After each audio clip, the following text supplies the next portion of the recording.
আসসালামু আলাইকুম সবাইকে। আশা করি সকলেই ভালো আছেন। তো অনেক দিন ধরে ভিডিও দেওয়া হয় না, আজকে ভাবলাম একটা টপিক নিয়ে ভিডিও করি। বলা যায় ভালোই মোটামুটি ইম্পর্টেন্ট একটা টপিক।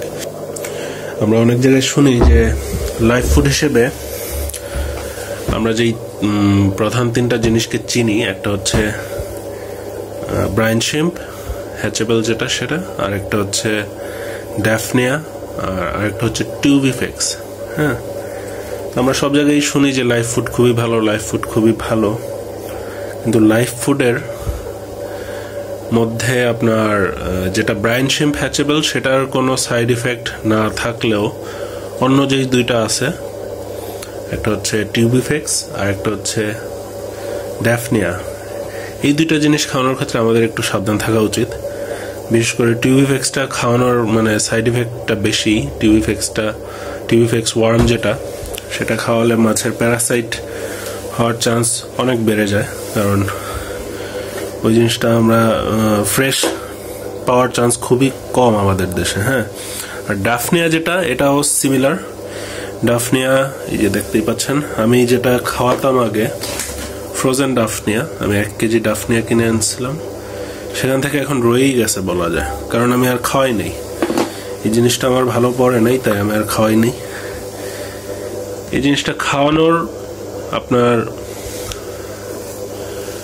আপনি যদি লাগাতার 1 সপ্তাহ বা 10-12 দিন খাওয়ান, আপনি দেখবেন যে আপনার মাছে প্যারাসাইট অ্যাটাক করতেছে, কারণ আমার এই জিনিসটা ফ্রেশ পড়ে নাই।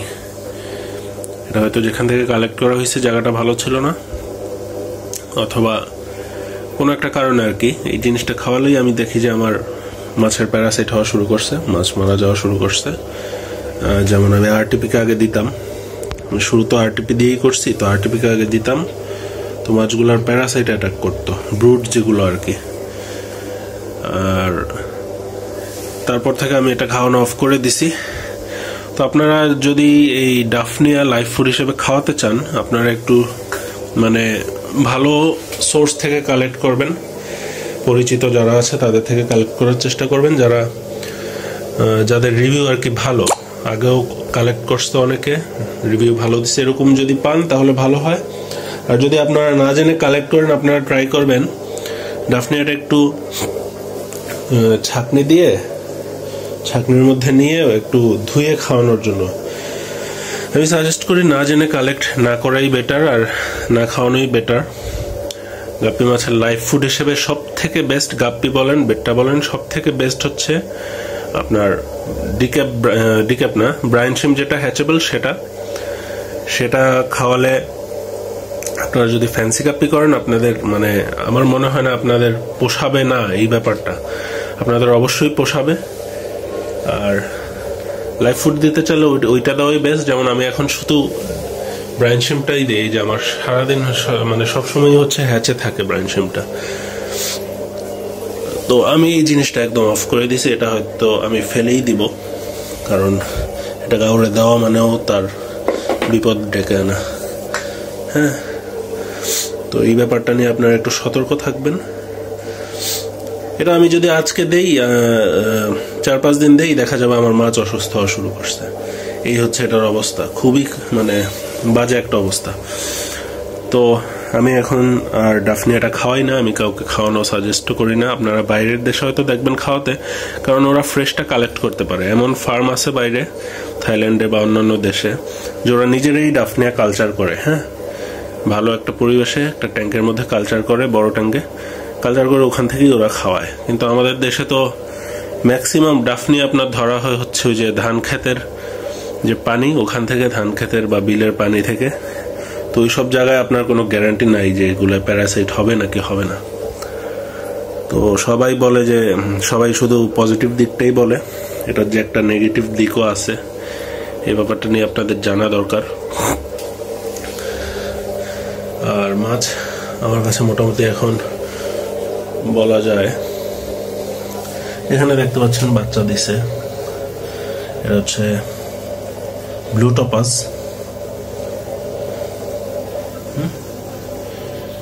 ব্রুডের কোয়ালিটি দেখতেই পাচ্ছেন, ইনশাল্লাহ বাচ্চার কোয়ালিটিও আমি এরকম এই গ্রেডের আনতে পারবো। এখানে আছে হচ্ছে ব্লু হেড সামুরাই যেটা, সেটা ওরা একটু ভয় পেয়ে আছে।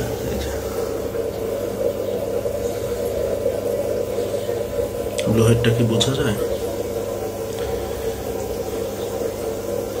ক্যামেরায় বোঝা যাচ্ছে কিনা জানি না, কিন্তু খালি চোখে একদম উপর থেকেই বোঝা যায় এটা। এখানে হচ্ছে অ্যালবাইনো ফুল হোয়াইট, যেটা প্লাটিনাম ফুল হোয়াইট।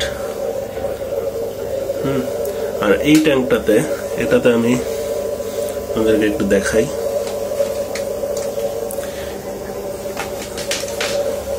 এটাতে আমি রাখছি হচ্ছে ব্লু হেড সামুরাইয়ের বেবি, মানে ফ্রাই।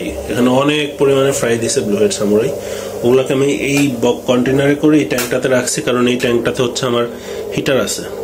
আমি প্রয়োজনে যদি ঠান্ডা বেশি পড়ে আমি হিটারটা অন করে দিতে পারবো, আর আমার ফ্রাইগুলোও সেফ থাকবে।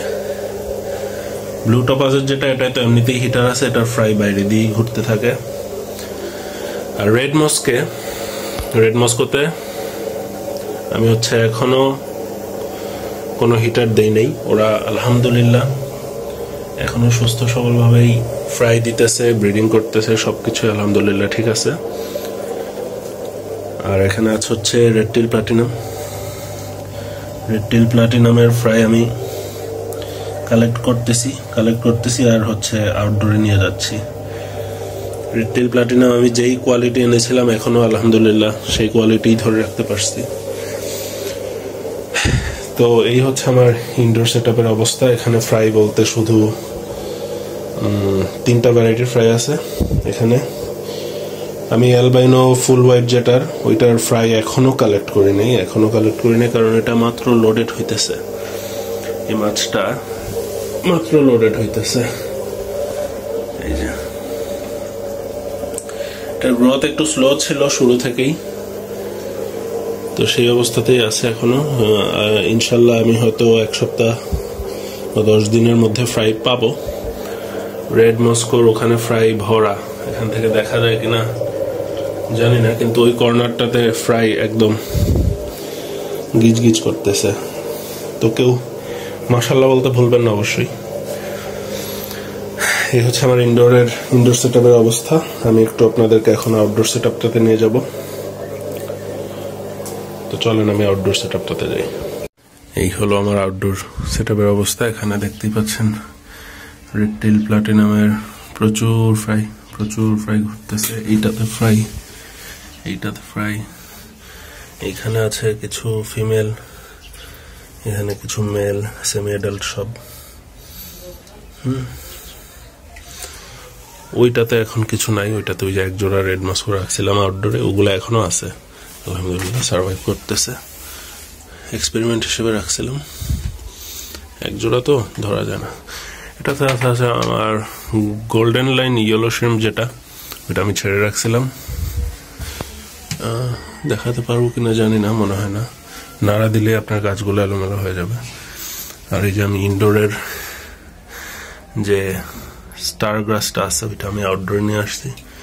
আউটডোরেও আলহামদুলিল্লাহ খুব ভালো গ্রোথ হইতেছে। আউটডোরে মিক্রাও খুব সুন্দর বাড়তেছে, ডিফর্মিস্টটাও হচ্ছে, ওখানে আছে সানসেট, ওইটাও হচ্ছে।